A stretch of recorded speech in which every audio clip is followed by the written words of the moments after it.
नमस्कार, beauty studio मराठीमध्ये पुन्हा एकदा स्वागत। तर आपण फेस स्क्रब का करतो? आपल्या चेहऱ्यावरची डेड स्किन काढण्यासाठी, स्किन ग्लोइंग होण्यासाठी आपण फेस स्क्रब करतो।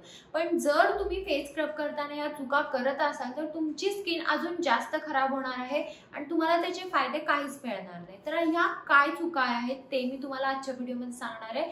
चला तर मग आजचा व्हिडिओ आपण लगेच चालू करूया। सगळ्यात पहिली मोठी चूक आहे की आपण आपल्या स्किन टाइप नुसार फेस स्क्रब चूज करत नाही। म्हणजे जर तुमची ड्राय स्किन असेल आणि तुम्ही जर तेलकट त्वचेला सुटेबल असणारा फेस स्क्रब वापरलं तर तुमची स्किन अजून जास्त ड्राय होणार आहे। तेच जर तुमची ऑइली स्किन असेल आणि तुम्ही ड्राय स्किनचा जर फेस स्क्रब वापरलं तर तुम्हाला अजून जास्त त्याचा प्रॉब्लेम होणार आहे। त्यामुळे मी भरपूर असे ड्राय स्किन साठीचे फेस स्क्रब आणि ऑइली स्किन साठीचे फेस स्क्रब शेअर केलेले आहेत। ड्राय स्किन साठी मलई चांगली असते तर त्यांनी तुम्ही मलईनी फेस स्क्रब तुमचं तयार करू शकता। ऑइली स्किन साठी पण काही इन्ग्रेडियंट चांगले असतात त्यांनी तुम्ही ऑइली स्किन साठी फेस स्क्रब तयार करू शकता। तर ह्या गोष्टी ह्याच्यावर व्हिडिओ मी ऑलरेडी बनवला आहे तर ते दोन्ही फेस स्क्रब तुम्ही जाऊन चेक करू शकता। पण तुम्हाला तुमच्या स्किन टाइप नुसारच फेस स्क्रब वापरायचा आहे। तुम्हाला कोणताही असंच फेस स्क्रब वापरायचं नाहीये, तुम्हाला तुमच्या स्किन टाइप नुसारच फेस स्क्रब वापरायचा आहे।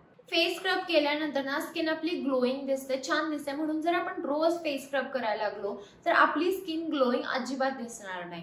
कारण जर तुम्ही रोज फेस स्क्रब करायला लागला तर स्किनचा जो बॅरियर असतो तो खराब होऊन जातो, नॅचरल ऑइल निघून जातं, त्यामुळे स्किनचा ग्लो कमी येतो आणि स्किन डॅमेज व्हायला लागते। त्यामुळे तुम्हाला रोज फेस स्क्रब करायचं नाही, तुम्ही मॅक्सिमम आठवड्यातून 2 वेळा फेस स्क्रब करू शकता, त्याच्यापेक्षा जास्त तुम्हाला फेस स्क्रब करायचं नाहीये। कोणताही तुम्ही फेस स्क्रब वापरा, त्याच्यानंतर तुम्हाला एक मॉइश्चरायझर लावायचा आणि ॲलोवेरा जेल लावायचा।